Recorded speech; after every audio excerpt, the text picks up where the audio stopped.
Welcome to the Whiskey Congress. Honest, open talk dedicated to speaking the truth to those who are open to hearing it. Black, white, right, left. Most importantly, honest, bold, and fueled by good whiskey. In Whiskey Veritas, we are Whiskey Congress. Join the evolution. Welcome once again to Whiskey Congress. New whiskey to talk about today. It is Knob Creek Small Batch 100 Proof. Knob Creek is from the Jim Beam Distillery family. This is a new offering from them, at least from my perspective. I have not had this before, and it's really good, like really good. Yeah, I'm a fan. I'm a big fan, and I think I'm starting to turn the corner on rye whiskeys. I had a couple bad ones over the last couple years that really just kind of set with me. Okay, and this is a bourbon, not a rye. I thought this was rye. Nope. Oh, no. It's a bourbon. Fooled me. Okay. Okay. All right. Never mind. All right, then. So I give it a 92. I think it's really, really good. Yeah. So I am going to score it a 92 as well. I swear I thought that said rye on it. It doesn't, but I think I have a rye Knob Creek in the cabinet. So that maybe was the you one saw that was that. really bad. Right? That's one I didn't think it was as bad as you did, but yes, Okay. that's one we've had before. All right. Yes, this is a straight bourbon and 100 proof, so it checks the Steve box of having some punch to it. Smooth, definitely good. It's got that good burn. Mm-hmm. I said it kind of makes me think of Blanton's. I don't think it's quite as good, but it's. I mean, we're well scoring it a 92, so obviously it's pretty damn good stuff. So anyway, Knob Creek Small Batch 100 proof bourbon. Give it a try. I think I You know what we're gonna have to do on this? We're gonna have to do a blind taste test one day.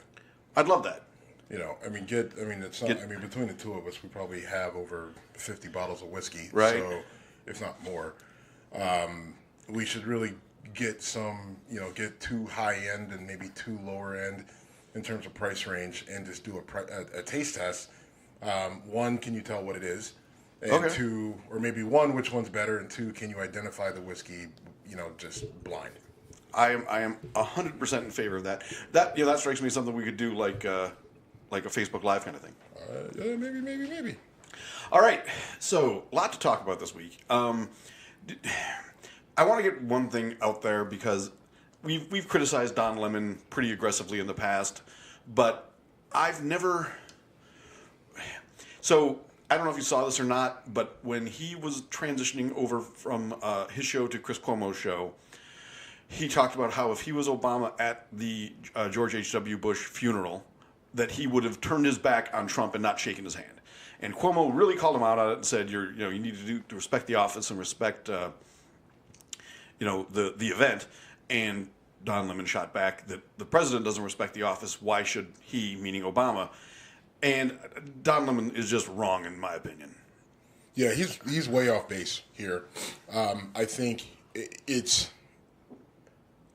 there's a time and a place, right, for certain actions and certain behaviors, and I'm not sure where the appropriate place is to not shake the president's hand. Especially when you're a former president. I mean, now if anybody's got a beef with him, it's two people that were sitting in that pew, three people really. Maybe everybody sitting in that pew. I mean, pretty much. Right? I mean, because Hillary's there, Bill's there. Right. Hillary's there, Bill's there, Obama's there, and George W. Bush is there. George W. Bush is there. Jimmy Carter is there. Actually, George W. Bush, I think, was not seated there though because he was with the family. Right. I don't think he was in the line of presidents. Or maybe they were sitting close. Did you see George W. Bush give Michelle Obama candy? No, but I guess that's become a thing with them. Yeah, it is, and I think it's hilarious. And I don't know. Apparently, they have a really good relationship. Yeah, I've heard that. And I think that's a really neat thing. He goes out of her way, out of his own way, to give her candy at his dad's funeral. Just kind of a light moment, and obviously a tough time for them. Do you know where that originated? Because I don't. And it's kind of weird to just walk up to a grown woman and give her candy. I think he did it initially, I want to say, maybe at either Obama's inauguration or maybe the first time he did it was at Trump's inauguration. I really don't remember. I know it was an inauguration. I can't remember if it was Obama's or if it was. I don't think it would have been Obama's because I think she would have been standing up there with him. Right. But maybe, I don't know. Okay. I can't All remember. right. I don't remember. But it was know. at an inauguration. I can't remember. But yeah, I mean, I think Don Lemon, listen, he has become in my eyes, the problem face of CNN. All opinion, right? And this is a lot of what the 24-hour news cycle is, and whether it's Fox News or CNN or MSNBC, they all have their main face. Don Lemon is the main guy for CNN. Rachel Maddow and Joe Scarborough and company are like the main faces for MSNBC. Tucker Carlson. Not with Tucker Carlson, Fox. Tucker Carlson and whatever, blonde woman they have up for Fox News right now. And they all do this.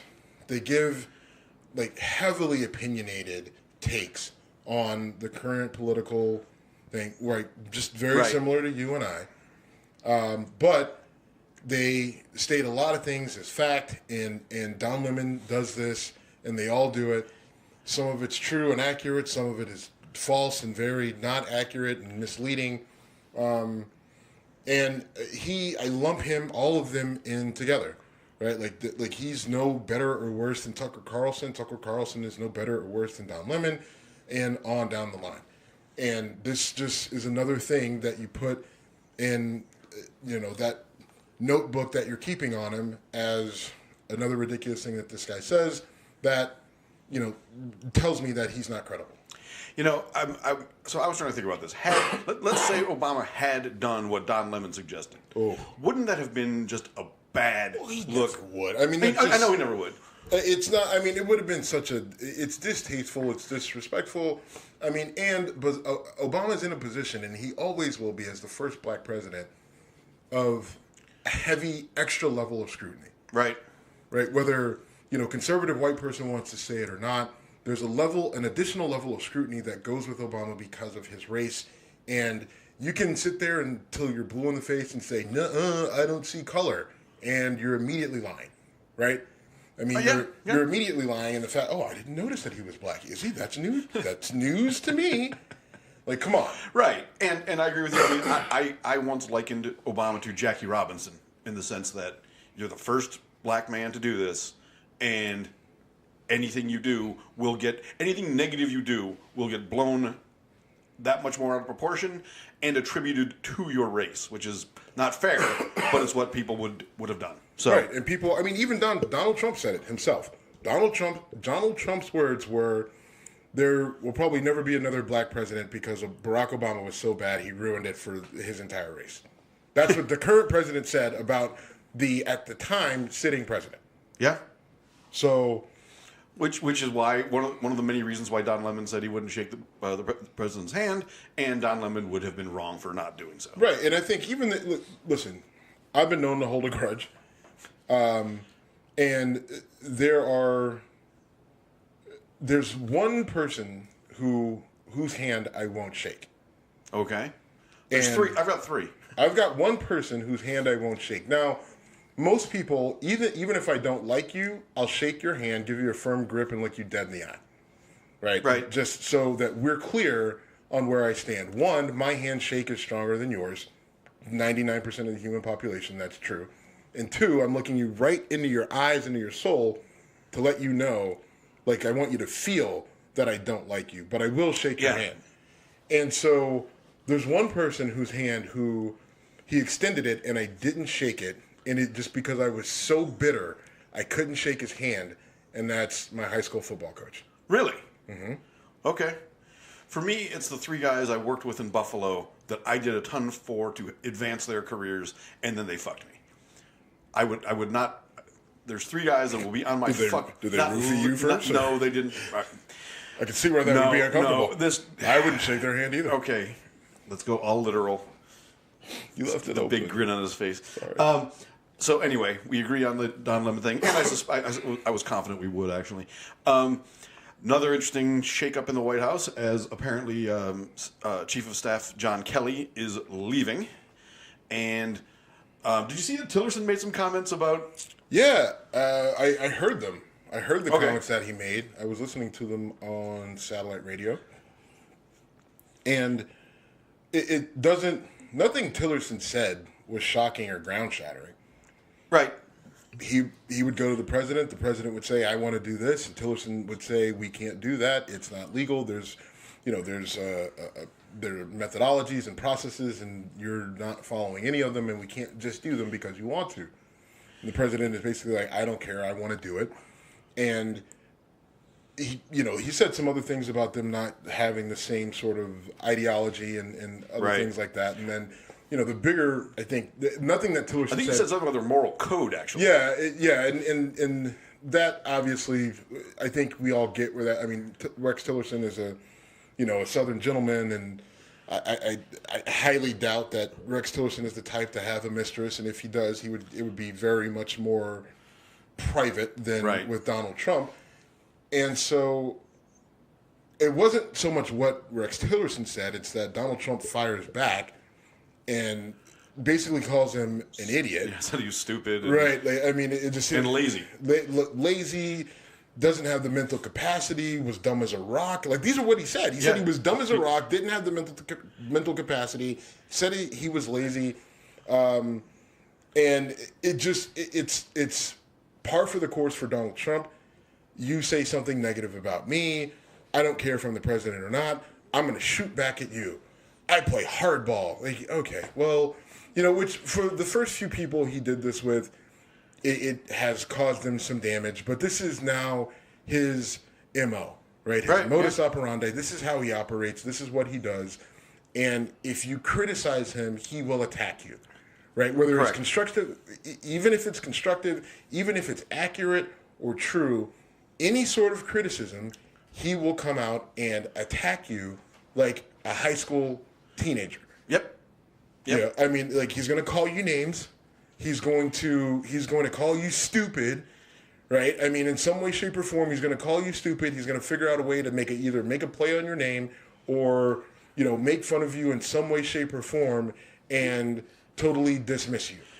Right? Now, sorry, go ahead. No, and the people who support him, like, yeah, that's what you should do. You got to fight back to these people. Like, what?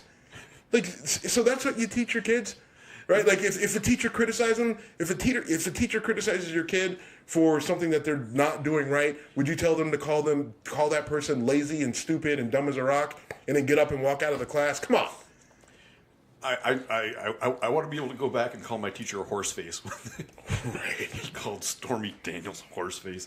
Oh my goodness. I'm campaigning for her to come to Cleveland, to the Hustler Club here in Cleveland, but she is not biting. But I'm gonna stay on Twitter? No, on the Instagrams. On the Instagram. I hit her DMs up. Did you really? Yeah. Not in a creepy way. Okay. Not Is in it a creepy as way. you or as Mr. Congress? We don't need to get into that. You son of a bitch. I'm just saying. Listen. She's a national icon, She is that. and she needs the money, frankly. So let's help her out. She's also welcome to come on our show at any time. We can ask her to change her stage name to Charity Daniels, and then we can say we donated to charity. Wow. Okay. So Kelly's leaving, and apparently, again, the relationship got strained, which we've seen time and again, especially in this White House. I wonder who's next, because when Tillerson left, and by the way, Tillerson is a guy I was very critical of them putting in, just because he comes from big oil, and I just have a natural knee-jerk reaction to big oil executives. Excuse me, but for the most part, I thought he handled the position with dignity, and he's gone. Then John Kelly comes in, military guy, general. Well, different positions. He was Secretary of State. Tillerson, Secretary of State. Tillerson, Secretary of State. Not Chief of Staff. Sorry. Yeah. Pompeo replaced him, and Pompeo is doing a good job. Pompeo is more of a Donald Trump. I can't believe I picked that up. I don't know what to call him. I don't want to say apologist or whatever, but he's he's got a good relationship with Donald Trump, a very good relationship with Donald Trump. But we have seen him have to deal with Donald Trump in the media, whether it's dealing with Saudi Arabia, some of the dealings with Russia, where Trump comes out and says something, and then Pompeo has to basically dial it back and kind of bring everybody back to the table, just from a diplomatic standpoint, which is his job.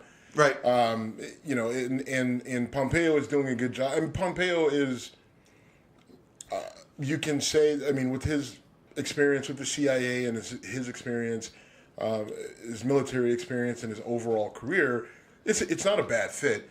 I thought Rex Tillerson was also, there wasn't enough time for Rex to say whether Rex Tillerson was doing a good or a bad job. He was doing what he was supposed to do. He was going to these various countries and having these talks and negotiations with these various leaders.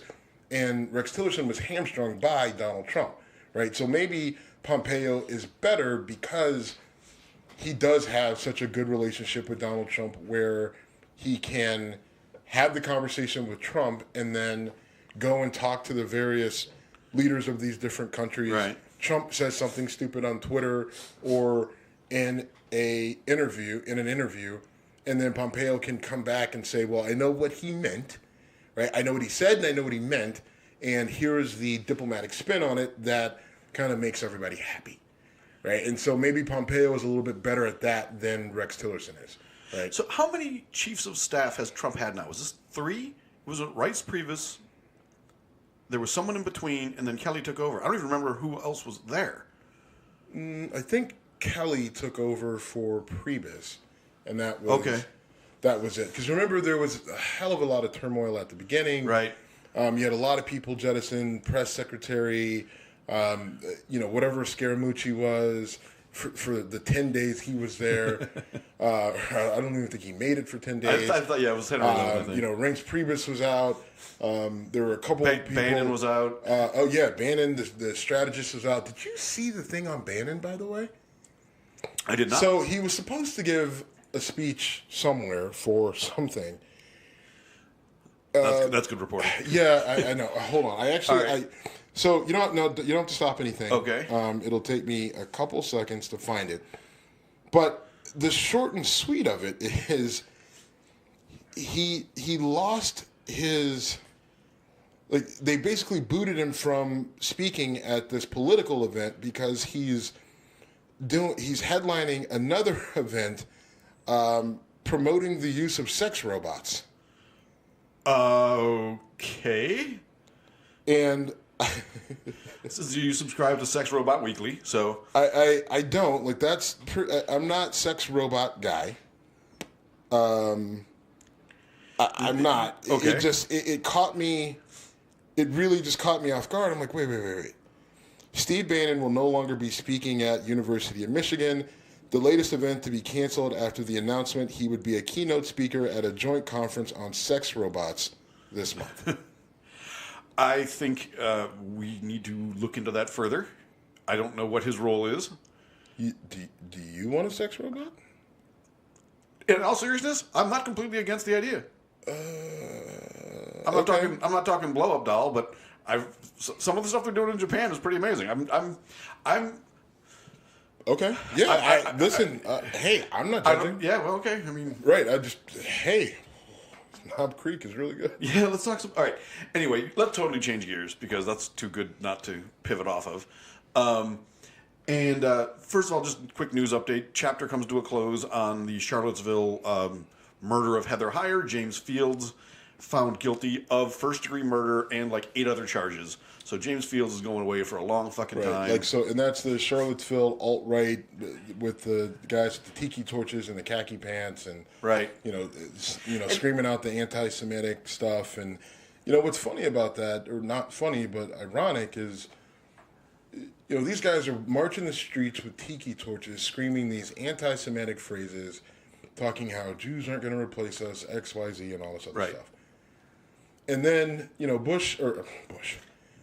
Trump comes out, talking, all this pro-Israel stuff, and he moves the embassy and everything else. But when that whole thing happens, he's talking, there were people on both sides that were causing problems. There's some fine people over there that are walking the streets with tiki torches screaming that Jews suck, or whatever they were saying. And how can you... And actually, I completely understand how he could do it.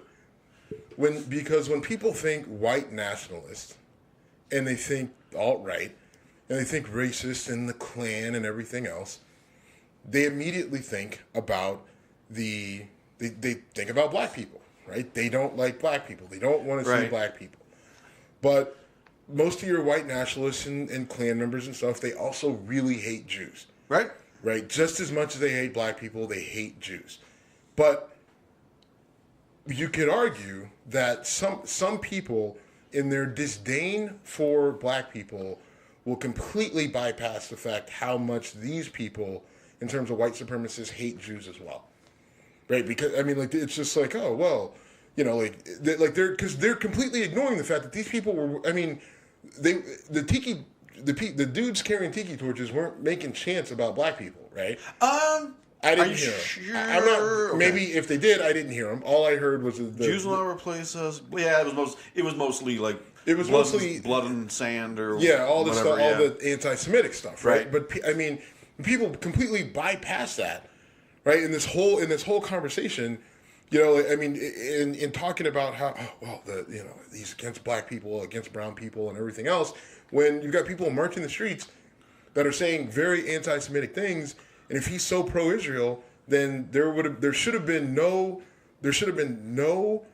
acceptance of anything that they were saying or doing whatsoever, right? But you're being logical, and that's where you're missing this, because somehow people with that mentality have a way of separating Israel from Jews. Right? A lot of those folks they're pro-Israel mostly because of the biblical indications of what Israel is, and when they want the second coming, Israel plays a key role in it in their way of thinking. So the state of Israel, they have no problem with. It's Jews in America and other Jews that they, for some reason, have a problem with, and they seem perfectly fine separating. So what's their issue? Is it the religion or is it the people? Now you're asking me to... Right, well, that's what I'm get it. But are they against people from Israel, or are they against people of the Jewish faith? Those are two different things. I can't explain it. I can explain what their thought process seems to be, but the justification behind it, I got nothing. I'm not encouraging that thinking, obviously, but they seem just fine separating those two things. Wow. Anyway, yeah. So he's going to jail for a long time.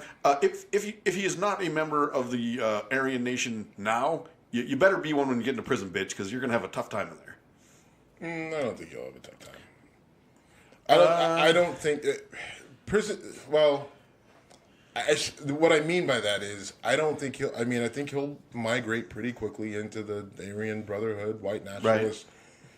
Whatever group, depending on where he goes and what the culture is there, Did you know that trial was even going on, by the way? Because I didn't. I didn't. Ooh. Okay. I just saw they did I'm amazed that it didn't get more attention leading up to it.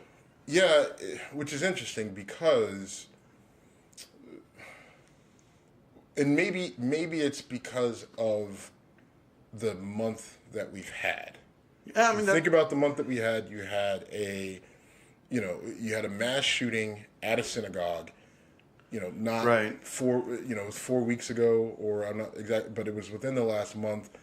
I don't even, it seems like so much has happened since then. And there has. And so maybe the media was cognizant of that and didn't want to stir things up. Oh, yeah, come on. I don't know, man. You're giving them too much credit. Maybe not. I don't know. And this is really another good criticism of the media, because we talk about the 24-hour news cycle all the time, but truthfully, most of the media is just either kissing Trump's ass or playing clips of him speaking terribly and making fun of him. But there's not a lot of people saying, "Oh, and this other stuff is going on in the world too."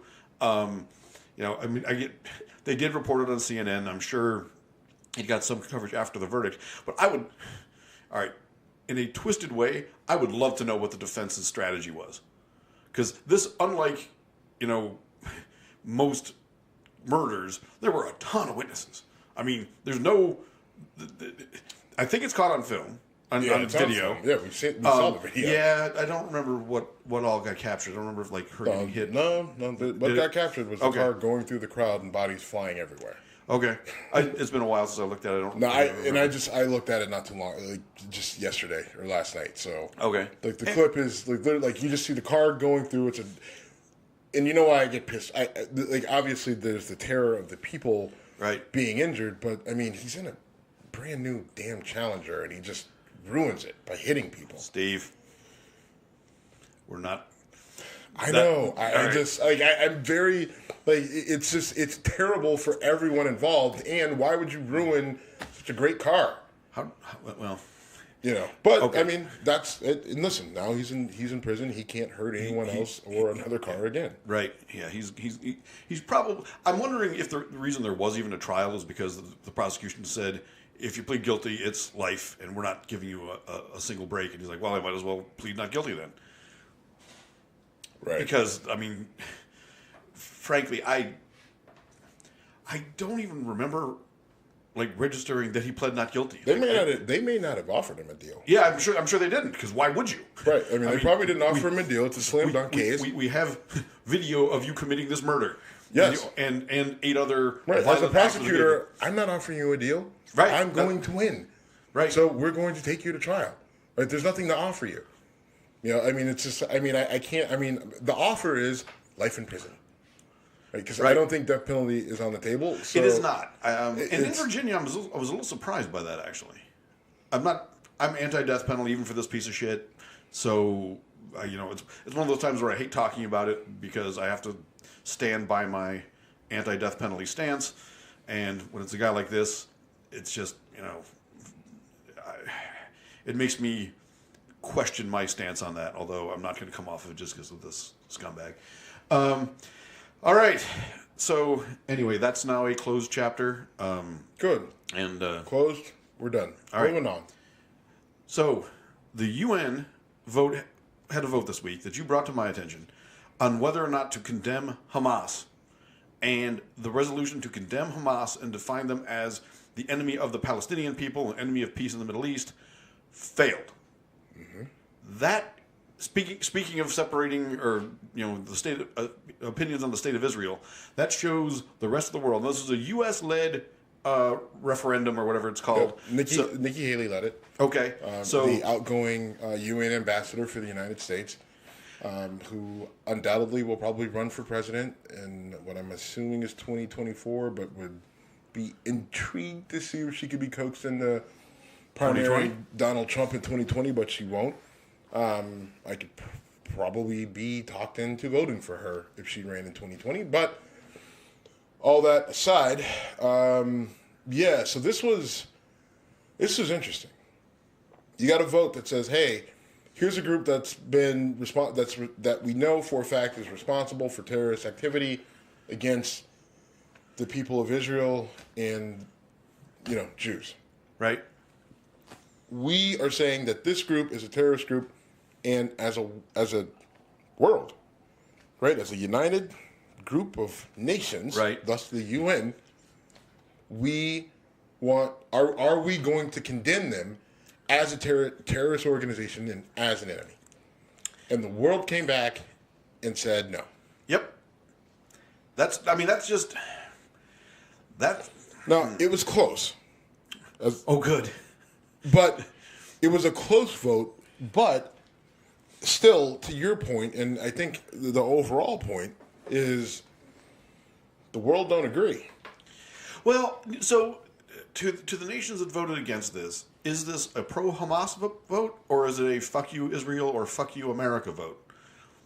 Now, I would argue it's more of a fuck you America vote. I would tend to agree. And followed up very closely by a fuck you Israel vote. And not so much as we're voting for terrorism as the rest of the world is looking at this and saying there's more to this than just Hamas is a terrorist organization. Okay. Right? Because there's an aspect of this, and I have a very good friend of mine that I went to law school with, who has, Palestinian roots and Egyptian roots, and he's seen this very up close and personal, and he works in the Middle East right now. And he often will check me. Now, I am pretty neutral on this. And I've talked about this before on the show. I think just in, our last episode, I'm very neutral on this. Because I do not have a dog in this fight. Right? Like, I mean, you could say, oh, well, if the Middle East, it's over there, and if it comes here, then okay, we'll deal with it when it gets here. But I'm very neutral on this, and I don't think this is the type of topic where you say I'm all in on Palestine and I'm all in on Israel, because both sides have blood on their hands, and both sides have very valid points to why they do what they do and how they do it. And it's a messy situation that predates me, and these issues are very, very deep rooted in these people. Yes. Right. And what's crazy is that if you peel back a couple layers, they have so much more in common than than they do, right? Like, not in common. Right. There are so many similarities, but then you all of a sudden it bubbles up back to these other layers that I said to peel away, and people can't get past that, and it's costing people a lot. It's costing people their lives. Right. Here's this. What I'm about to say is something that I should be flat out ashamed of, and I kind of am, but I truly believe that if I was a Palestinian born in that region of the country, I would harbor tremendous hatred for Israel. And if I was an Israeli, I would harbor tremendous hatred towards Palestinians. I'm just, the amount of violence, I can understand why that exists. I wish they could get over it, and I would like to think that, I wouldn't be that way. But just being honest, I understand how they got there, and I don't know what the best solution is. Israel has used brutal, unchecked force against Palestinian civilians for years. Now, they've done that in response to, like you said, lots of terrorist attacks, and Hamas has always been, involved in that, or been a big player in that. And it's for awful. For me, I tend to, again, I look at it through the eyes of a black male in the U.S.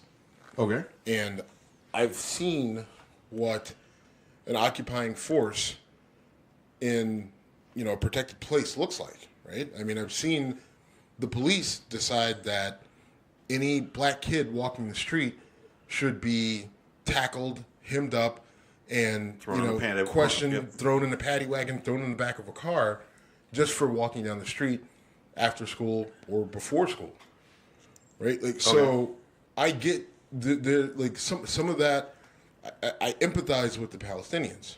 Okay. But I also understand many Israelis' viewpoints on, listen, man, I'm just a kid going to a mall, and some dude walks in with a bomb, and the only reason I made it out was because someone grabbed me and pulled me into another room. Right, and that has happened multiple times. And then you have, and there are people here who were in New York during 9/11 who are just like, listen, fuck Islam, fuck them. Did you see what they did to me, what they did to my city? And I completely understand that. So you're basically saying the same thing as me.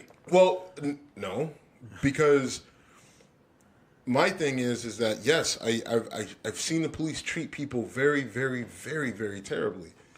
And they have not always been good to me. They have treated me really, really terribly on multiple occasions. But I believe that I have to push forward and push that shit aside and try to figure out a way to make things better with me and them. Like, I go out of my way to try to have a good relationship with police officers that I know. But I don't just kiss their ass and run around talking about Blue Lives Matter and, wear all the T-shirts and get a Punisher T-shirt with the blue line that's all black and all that bullshit. No. Any police officer that I know or that I interact with, I let them know, like, hey, don't be a dick to someone just because they're black. And they look at me sideways. I'm like, don't look at me sideways like you don't know what the fuck I'm talking about. This is Cleveland. Your track record isn't good, so don't be a part of that. Make sure that you don't treat people a certain way, and if you see one of your fellow officers treating someone that way, that you do something about it. So, from my vantage point, if I were born an Israeli or a Palestinian, I would be fucking torn. Right? It would be way worse than what I feel right now as a black American dealing with police and violence and everything else, just because of the situation there. Right. And that's why I can't, like, if you ask me, are you pro-Israel or pro-Palestine? I'm like, I'm not going to, I'm going to straddle the fence. And if you say that, oh, well, that's a pussy move, then fuck you. I'll just punch you in the face. How about that? See how pussy that is. Right? Then I'll go fuck your girlfriend. How about that? The Steve solution. Who's the pussy now? The Steve solution to everything. I'm going to punch you in the face and fuck your girlfriend. Right. Don't call me names. Don't be a bully. Well, as I punch you in the face and fuck your girlfriend. All right. It is a very tough situation, and I ultimately, when you get down to it, if there's ever going to be a solution, it has to come from Israel because they are the oppressor, for lack of a better word.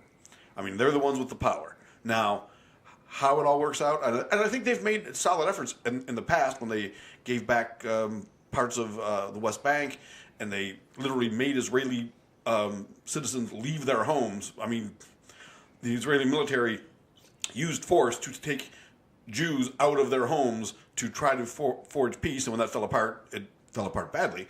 But, there have been efforts in the past, and yet the problem remains. One last thing I want to say about this, and I say it every time we get a chance.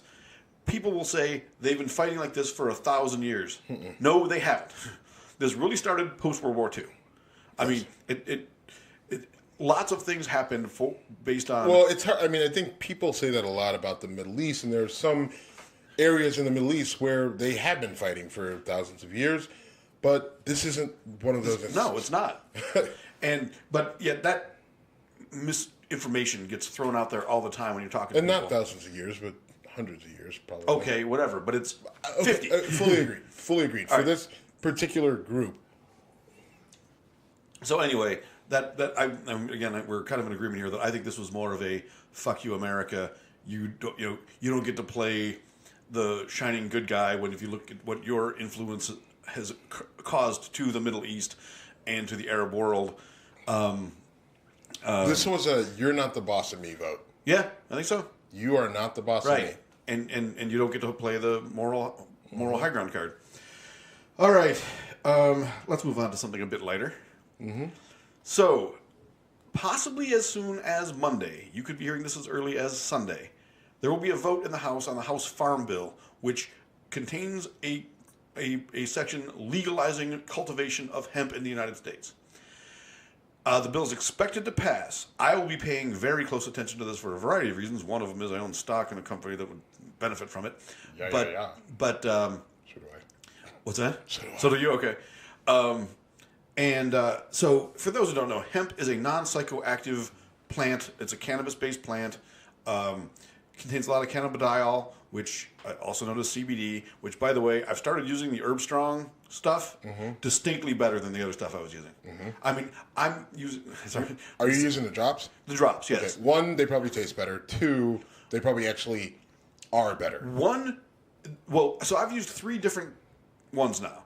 And the other ones, I was following the advice of the guy at the store I bought it from, and I was using a full dropper full, so a full milliliter. That's what he told me to do, which maybe that's what that... Well, because...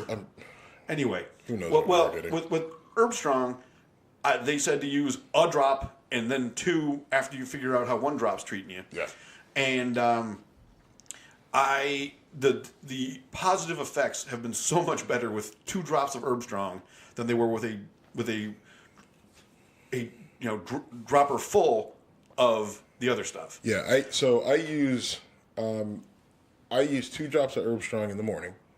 Okay. And then I have a different cannabis product that I use at night before I go to bed. Okay. And the difference for me has been night and day. Right? Like, I don't have pain, like elbow pain, wrist, knees, ankles, Like, I just don't have it. Like, all sorts of things that are associated with inflammation are pretty much gone. And I sleep better, and my sleep got a little bit better with the Herb Strong drops, or with the Herb Strong vapor. Okay. But my issue is that so my dreams have always been very vivid, always. Okay.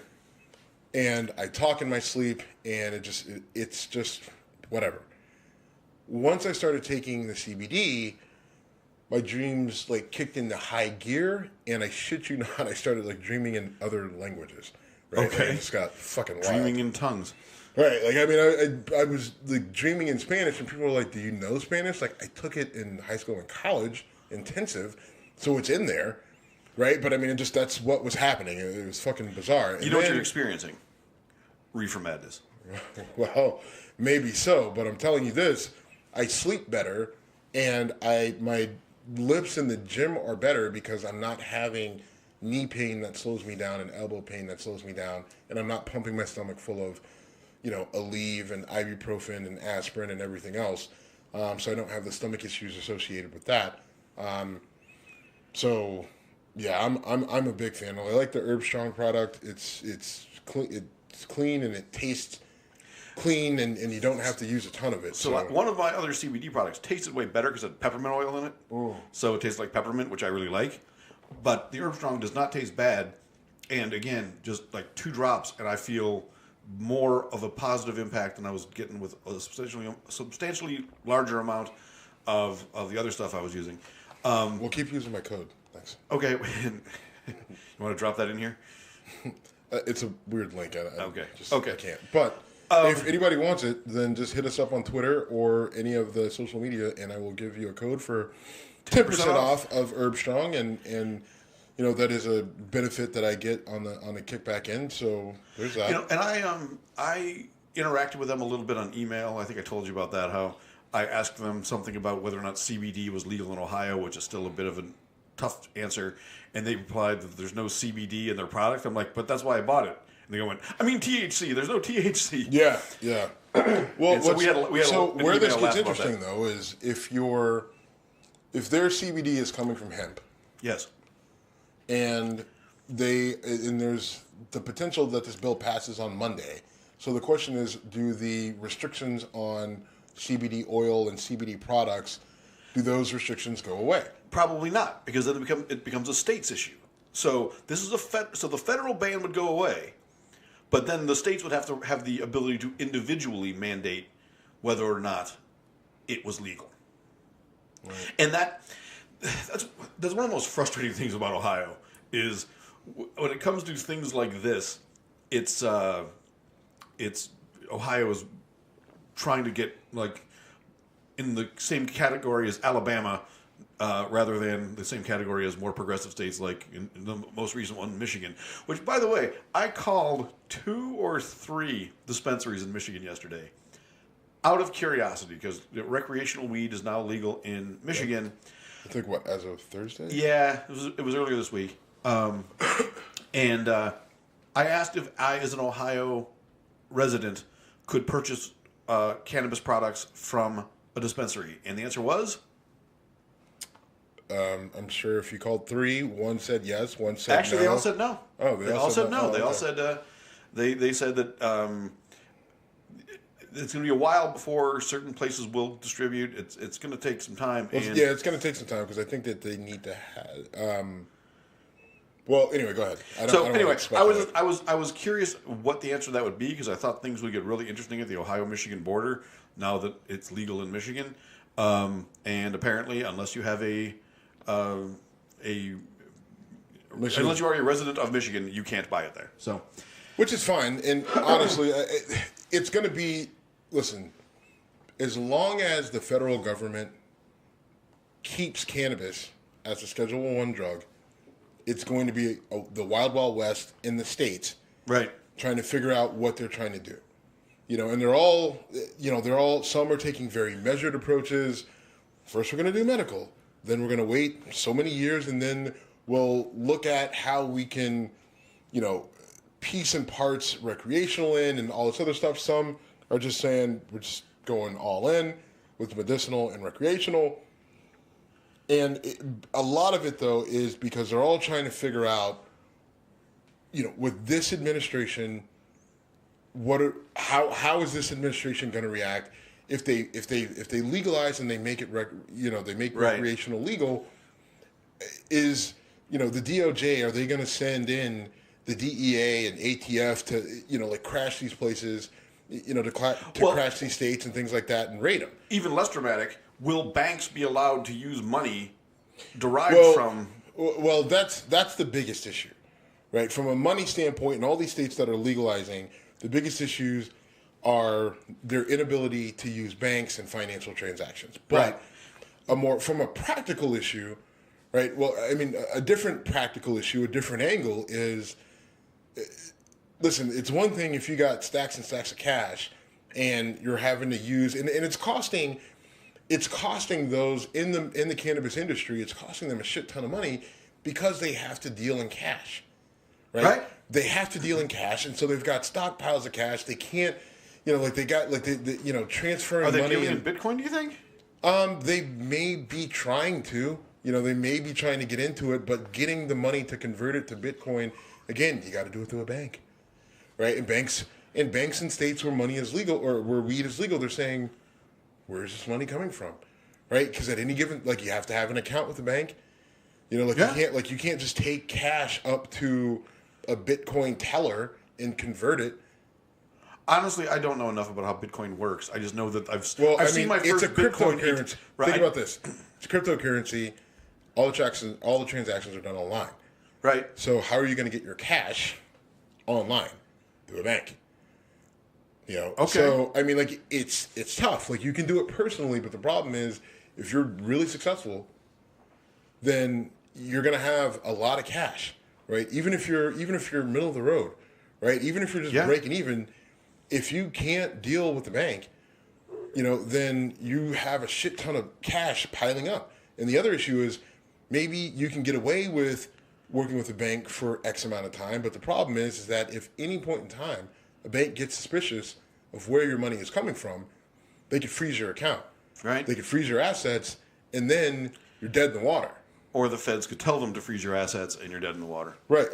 Right. So, I mean, it's a difficult situation from that end, but just from an operational standpoint, DEA comes in. It's not like the DEA doesn't know what's going on. Right. At any point in time, and we saw this happen, and I have a personal connection to this. I know it, because I had a friend who got sucked into this in Nevada probably about 10 years ago, and maybe 8 years ago, whatever it was, and he was running a dispensary, and the DEA came in, kicked down the doors to his shop and his house, and every similar operation in the Vegas area. Right. Vegas and Henderson area, and it was the DEA. So those were federal charges he was facing. Yeah, I remember. I know the story about. I mean, we had to, unfortunately, he had some legal friends who could say, all right, this is what we're going to do. Yeah, I mean, I remember getting a call from someone I hadn't talked to in, 3 years, and just like, hey, our mutual friend is in a jam, and this is what happened. And so that's something that I'm very, very distinctly aware of, right, and worries me about all this. So let me dial it back, though. We're not now talking about national legalization of weed. We're talking about legalization of hemp, which is not Hemp's good. Well, it's not psychoactive. The fact that we outlaw that as a country shows how dumb we can be about some things. Well, that goes back. I mean, I get it. Because hemp is so versatile. Right. Right. Hemp was so versatile. They knew it. They knew how versatile it was back in the 1900s when they first banned it, 1920 or whenever they banned it. And the reason is because there were multiple industries that said if you let people use hemp, then cotton, paper, this and that, all this, we become irrelevant because hemp is relatively easy to grow, right? And it can grow in multiple different types of environments and things like that. So there were a number of interests and a number of lobbyists who said, we got to get rid of it. And so what they did, they said they basically outlawed it. Right. I mean, They're like, and they justified it by saying connecting it to weed and marijuana, thus reefer madness and everything else. And now they're obviously saying like, all right, well, people are getting pissed about cutting down trees, so we need an alternative. Apparently, this hemp shit's pretty good, so let's legalize it. So I did a couple of appearances on Mike Wood's podcast. We did call them Nuance Shorts, and they're out there. So Nuance. And so Mike and I talked a bunch, and I don't remember. It was a different time we talked about this, but he told me the reason they call it weed is it grows like a fucking weed. The stuff grows really easy, lots of places, and has tons of industrial uses. Weed grows all over the fucking world and all over people's apartments. Right. If this bill does not pass, A, my stock will plummet, and B, those are my both. Yeah, and B, it will make me seriously consider moving to Canada. I mean, I won't, but don't say it. Okay, take that back. I do, but take it back. I'm not going to actually take it back. I don't take it back. You're not going to move to fucking Canada. You're right. They're going to kill you on taxes, right? Like, I mean, it's going to cost you more to live. There's nothing good about that statement. Fine, there's cool things about Canada, but their strip clubs don't even get full nude. Oh, that's not true. In Montreal, you're allowed to use your hands on the girls. Okay. Your level of excitement. Wow, that was it. Your level of excitement there. No. Whoa. I know this from having been in Montreal. Pause. I've never been to a Canadian strip club, but in Buffalo, people would cross the border to go to Canadian strip clubs. If you've never been there and never experienced it, you can't come out. I remember the guy outside there saying, "Come into their club. It's Candyland for your hands." So forgive me for jumping to conclusions. Okay. But anyway. All right, so hemp bill could be on the board as of Monday. Another thing happened that I really want to talk to you about because we're shifting gears. We're shifting gears again. All right. Kevin Hart stepped down. He was going to be host of the Oscars, and he stepped down. Did you hear about this? I did. Did you hear why? I sure did. So apparently, in 2009 through 2011, he tweeted things that included homophobic slurs, and rather than accept an apology or do whatever. They just said, he just said, I'm not going to drag the night down, with this hanging over me. So Kevin Hart is out. Now, I have very strong feelings about this, but I'd be curious to hear yours before I rant. So, I don't like the fact that we are saying, oh, you said this 10 years ago on Twitter, and therefore you need to be punished for it. Not a fan of it. I get it. I just don't like it. With some of the things that he said, like one of the thing that's really... I didn't see any of them. They were... One of the big things that he said was that if he had a son that were gay, and the son were playing with the dollhouse, that he would break the dollhouse. And, the gay community has come out and said that's unacceptable, and we're protesting Kevin Hart mode. Right. And part of it is the idea of it's comedy, it's a joke, and maybe it wasn't, right? And maybe it wasn't a joke, and maybe that's how he felt. Homophobia in the black community homophobia in the black community gets a lot of attention, right? Especially from, white liberals, white progressives, white LGBT members, as a thing that's holding back the LGBT, and it's not, right? I mean, in reality, yes, there are plenty of black people that are homophobic, right? And it's not about them, and a lot of it is rooted in their strong roots in religion, and you can, it's an easy connection to understand. But the issue, saying that black people being homophobic is what is holding down, or is a big reason that is having a huge impact on, LGBT issues is really bullshit. Is really a red herring. Because if we really want to get to the root of some of the concerns and issues with LGBT issues, then where were I didn't see many LGBT Twitter posts or Facebook posts condemning George W. Bush or George H.W. Bush for his policies. Because George H.W. Bush and George W. Bush and Reagan and all of them they were all fucking terrified of gay people. Right? And it was evident in their policies. Right? And their lack of effort on, figuring out what was going on with AIDS and how to control it and how to contain it, and especially how it was affecting and impacting the gay population. Honestly, that is way more devastating than, the black people in a Southern Baptist church somewhere, just that don't agree with the life of a gay person. Now listen, there are plenty of examples of mostly black men who are so homophobic that they're dangerous and have cost people lives. Right? So we're not going to downplay that or ignore it. Right? But that is a drop in the bucket of the problem of the LGBT community, right? In terms of people that are against them. Right? Listen, like everything else with black people, we have so many issues that we have to work out as a community.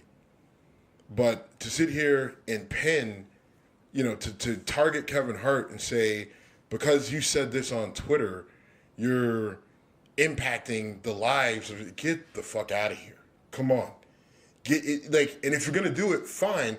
But if you're going to sit there and get all over Kevin Hart because he's going to host the Oscars, and he put something on Twitter 10 years ago, then you better have 1,000 tweets about what past presidents have done to thwart the advancement of gay people and how they can, obtain equality. Right? Fine, if you want to call him out, that's one thing, but if you're calling him out and not people who are actually impacting your life, right? Like a comedian who puts something on Twitter, maybe whatever his level of influence is, but you literally have presidents who are making laws that are making it more dangerous for you to live and exist. And you aren't saying shit about it. And part of the reason is because you don't know the first fucking thing about it. Right? You actually don't know your history. You don't know the impact that these people are fucking having on you. Well, I'm not. You're not gonna bail them out. I get it. I get your affiliation with them, but if you're not going to sit there and call out someone who has put a law, who's putting laws in place and policies in place that are directly impacting the lives of people like you and like yourself, then get the fuck out. Get off. Get out. Well, all right, I don't know that they're ignorant to the history of politics and how it impacts their lives. I'm not saying they're ignorant to politics. What I'm saying is there are people who have done things that directly impact them. Okay. Directly impact their ability to live. And they're not calling those people out. They're not calling they're not saying shit about them. Well, I think they do. I think when it comes to talking about like a George W. Bush or Bill Clinton, I mean, even Barack Obama got a lot of shit from LGBTQ groups because it took him so long to come around on gay marriage. And I can argue that Barack Obama got more than Bill Clinton, George Bush, George H.W. Bush combined. Got more. He got more heat from the LGBT community combined than the three guys before him. Yeah, the four guys before him, and you know goddamn well why. Two things. Yes, he's black, but also the times changed a lot over that time. I mean, in the days of George H.W. Bush, nobody stood up for gay people in the political realm, or very few people did. Very few people did. And when Obama became president, by then we had evolved a lot as a country, and I consider that to be a very positive thing. I've got a lot of black friends. I've got a lot of gay friends. I've got some black gay friends. I don't know why that's relevant, other than to say that I don't know any of them that have ever said anything to me about being hurt or offended by Kevin Hart. I would, I should call two guys in particular I'm thinking of right now. I won't call out their names here. I will reach out to at least one of them, either on text or on Facebook, and say, where do you stand on this? I wish I had done it ahead of time, because I guess part of me says, excuse me. If you're going to call him out, then because where they stand on Kevin Hart doesn't matter as much as it does what are your stance on your political leaders, right? And because it's like, here's the thing, they'll a lot of them will support various Democratic political leaders who don't have their best interest at heart. They're just like, oh, I like this person because they're a Democrat, or they're a woman, or they're black. But do they actually support your needs and your agenda? I don't know, right? And so the argument then, like, there's a greater argument to be made, is as a society, are we only going to support people who strictly only support our needs and our specific needs and our specific agenda? Because if that's the case, then we're headed towards a pretty fractured society. And you could say that we're already there. Yeah, I would say we're already there. And again, so my thing is this: I love Kevin Hart as an actor. I think he's a great comic actor. I'm not a huge fan of him as a stand-up. I just don't particularly like his jokes. I don't get all those nigger jokes. No, it's not that. His style. He's very physical. And he's a storyteller, and it's basically always about him getting beat up by his uncles and stuff. In fact, the bit about if he had a gay kid, what he would do was one of his stand-up bits. My point is that as a person, Kevin Hart has never done anything that I'm aware of to hurt anyone in that community. He's in a movie called 40-Year-Old Virgin, where there's a well-known, famous skit where Paul Rudd and Seth Rogen sit next to each other going, you know how I know you're gay? You know how I know you're gay? And by the way, it was fucking funny. And if you're going to call out Kevin Hart, then don't let Joe Rogan host. Or Joe Rogan. Don't let Seth Rogen host, or Joe Rogan. Don't let. So it is easy to confuse those guys. Oh boy!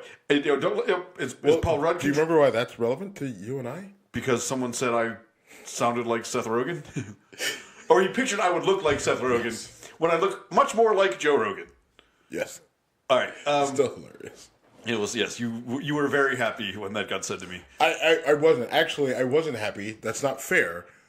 When he said that, I wasn't happy. I was... Laughing uncontrollably? No, I was giving him the, hey, stop. I was giving them the tap on the thigh, like, shut the fuck up. Okay, I did not know that.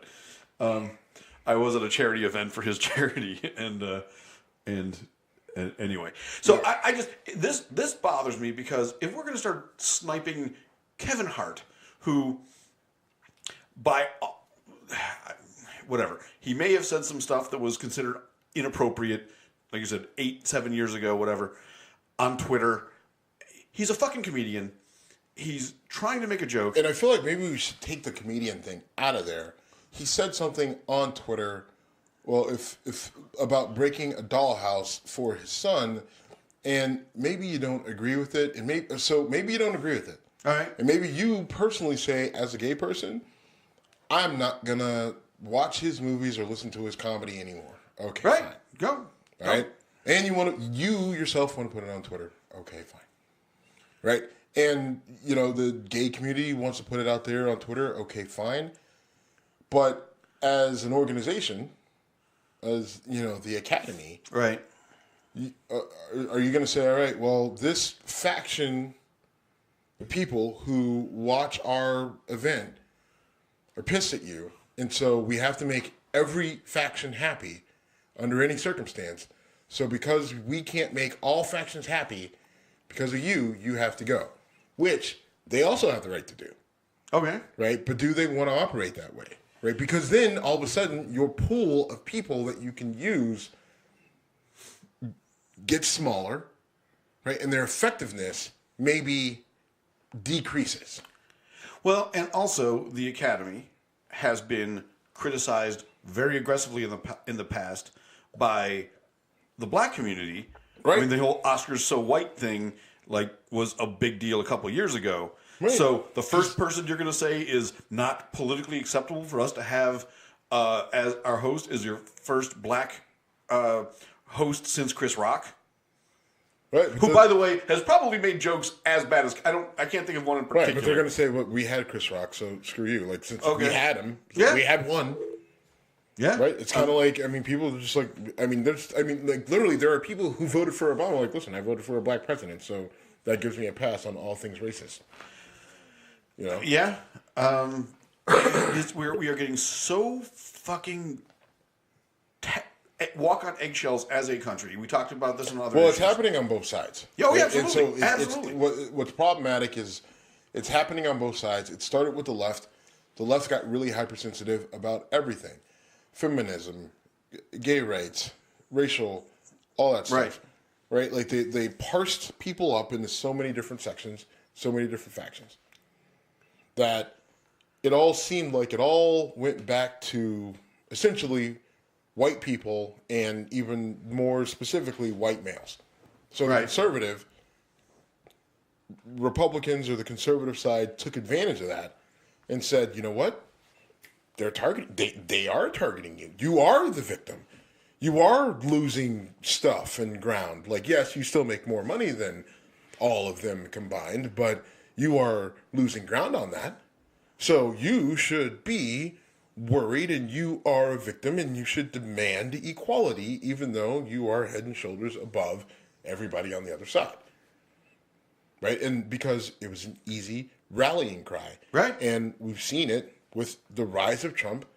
Right? Like, I mean, you can go on any social media platform and find a white dude making $70,000 a year with little to no debt, living in a house, driving 2 cars with a dog that I'm fucking allergic to, complaining about, immigrants taking his job. Right. Right. Or why do I have to know about this gay stuff? Or, why do they have to talk about it? Why do we have to talk about racism? Why do we, like the blacks and blah, blah, blah, all the problems with the blacks and all the problems with the Latinos and all the problems with immigrants and gays and the gays and everybody else and no one's worried about me and I've got my problems and no one cares about me. I'm in my suburban home and I've got to watch America's Got Talent and someone's going to talk about how they're, were bullied because they were gay and now I have to explain to my kids what gay is. Well, fucking deal with it. Yeah. No, I hear that shit. Like everybody, it's wild. Everybody wants to be oppressed. Yeah. Right? It's just like if you, like everybody literally is just like, well, if I'm not like uber rich, right? Like I mean, it's just like basically like if you don't make X amount of dollars in the millions or billions, then you're pissed off, oppressed person, right? Right, and it funnels all the way down, right? Like sometimes even if you are, by the way, right? Like right, like I mean, but then like the people who actually are really getting the shit, like the shit kicked out of them. Like, they can't even get their voice heard because you have so many people complaining about how they're oppressed. Being the victim is a comfortable thing. Not a comfortable thing. Playing the victim is a comfortable thing. And there are legitimate groups that have the right to do it, and then there's those who don't. And the one that doesn't is basically the one, as a straight white male in his 40s, I have not been oppressed. And we're getting off topic here because I want to go back to Kevin Hart. The idea that he's the one you're going to target, I can't wait to see who they replace him with.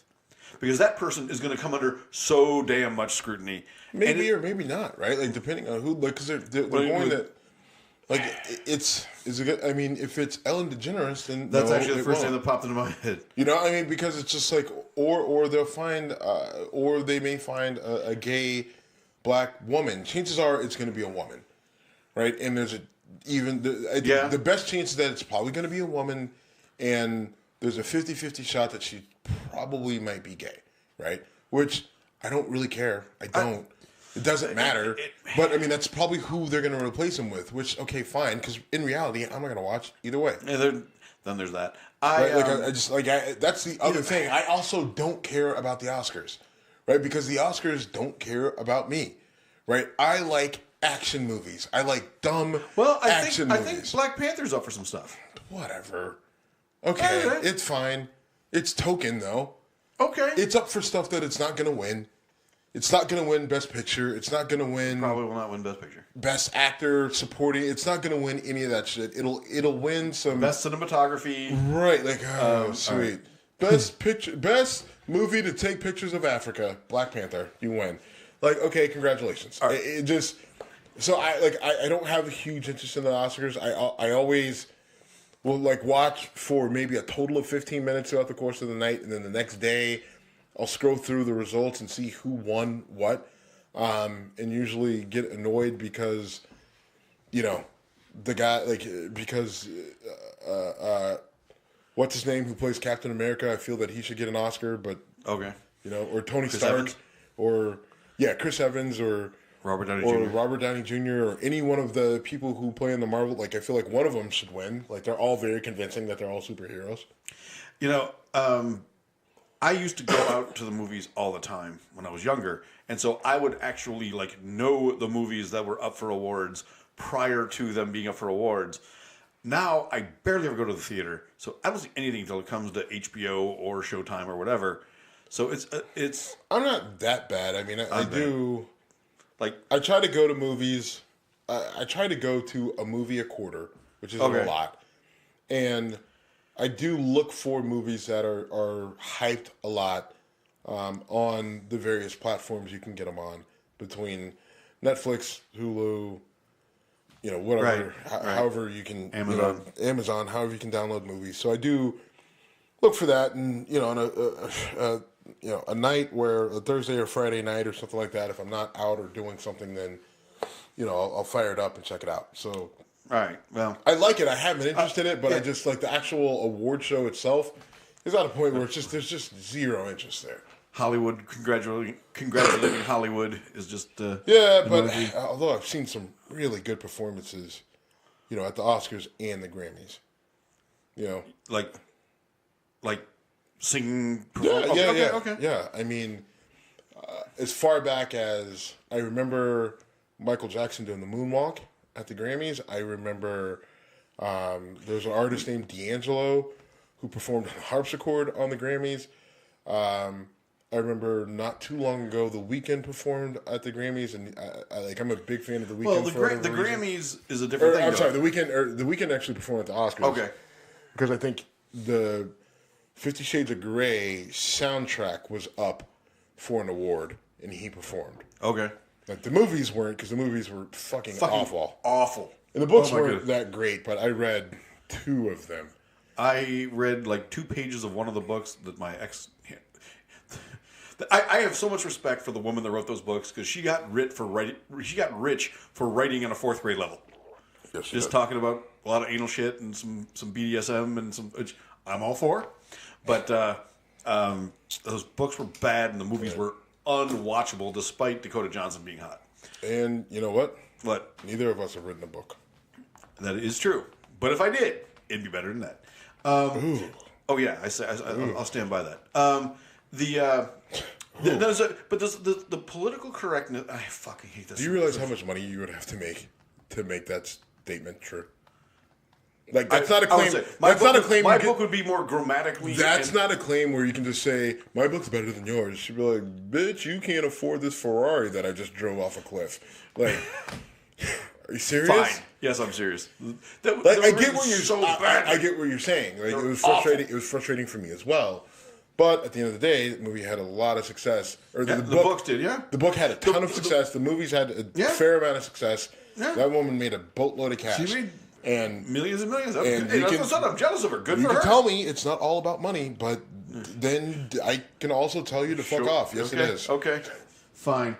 And there was another instance of political correctness where, fuck, I hate that term so much. You know what? Let's skip it. I don't want to talk about it. It's stupid. The teacher getting fired for calling it? All right. Stupid. All right, we'll skip it for now. Let's just shut it down.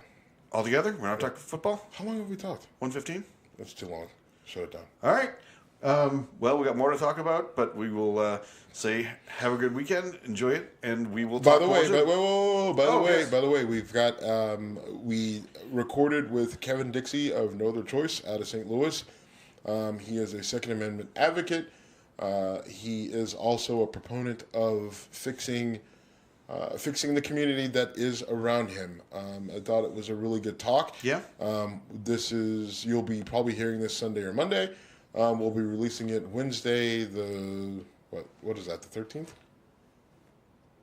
I don't have that calendar in front of me, but the Wednesday after this comes out, it is the